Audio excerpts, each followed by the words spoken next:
ஒரு கிளையண்ட்டுக்கு பிச் பண்றேன், ஒரு பிசினஸ் பிளானும் கொடுக்குறேன், எல்லாமே கேட்குறாங்க, என் ப்ராடக்ட்டும் ஓகே. ஆனா அந்த ப்ராடக்ட்டை வாங்கணும்னு வர்றப்ப மட்டும் எனக்கு கோஸ்ட் பண்ணிடுறாங்க. மெசேஜ் பண்ண ரிப்ளை இல்லை, ஃபாலோ அப் பண்ணாலும் அட்டன் பண்றது இல்லை, எதுவுமே பண்றது இல்லை. இந்த கேஸ்ல நான் என்ன பண்றது? இது உங்க ப்ராப்ளமா இருந்தீங்கன்னா நீங்க இந்த கோல்ட் டயல் ஃப்ரேம் ஒர்க் கண்டிப்பா யூஸ் பண்ணணும். இப்போ நீங்க ஒரு B2B சர்வீஸ் பிசினஸ்ல எஸ்பெஷலி ஒரு ஹை டிக்கெட் ரேஞ்சில் ஒர்க் பண்ணீங்கன்னு வைங்களேன், இந்த ப்ராப்ளம் உங்களுக்கு யூஸ்வலா வரலாம் இல்லையா? ஸோ இந்த 4 ஸ்டெப்ஸ் கண்டிப்பா ஃபாலோ பண்ணுங்க.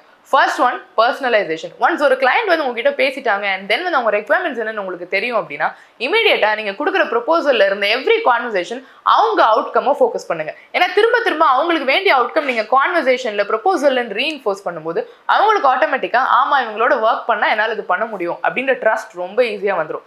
Second and the most important one, value hook. Value ஹுக்ல உங்களுக்கு எவ்ரி சிங்கிள் கான்வர்சேஷன்ல ஏதாவது ஒரு டிப்ஸ், ஏதாவது ஒரு அவுட்கம் கொடுத்துட்டே இருங்க. அப்படி நீங்க கொடுக்கும்போது என்ன ஆகும்னா அவங்களுக்கு ஆமா இவங்க கூட நான் ஒர்க் பண்ண ஆரம்பிக்கல, அதுக்கு முன்னாடியே எனக்கு இவ்வளவு வேல்யூ கிடைக்குது, ஒர்க் பண்ண ஆரம்பிச்சா இன்னும் நிறைய கிடைக்கும் அப்படின்ற ட்ரஸ்ட் பில்ட் ஆகும்.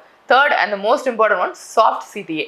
At the end of every single conversation, every single message, ஒரு அவங்க உங்களோட ஸ்டோரிஸ், உங்க ரீல்ஸ் எது பார்த்தாலும் எல்லாத்துலேயுமே ஒரு இடத்துல சீக்கிரம் ஸ்டார்ட் பண்ணுங்க. எவ்வளோ டைம் வேஸ்ட் பண்ண போறீங்க, ஆர் இன்னைக்கு ஆக்ஷன் எடுக்காம என்னைக்கு ஆக்ஷன் எடுக்க போறீங்க, அந்த மாதிரியான கண்டென்ட் நீங்க சொல்லிட்டே இருக்கும்போது சப்கான்ஷியஸ்லி ஒர்க் ஆகிட்டே இருக்கும். ஏன்னா ஒன்று மட்டும் ஞாபகம் வச்சுக்கோங்க, சேல்ஸ் லாஜிக்கலாக வர ப்ராசஸ் கிடையாது. We take decisions emotionally and justify with logic. So emotionally அவங்களால அவங்களோட அவுட்கம் அச்சீவ் பண்ண முடியும்னு கன்வின்ஸ் பண்ணிட்டீங்கன்னா இந்த சேல் உங்களுக்கு தான்.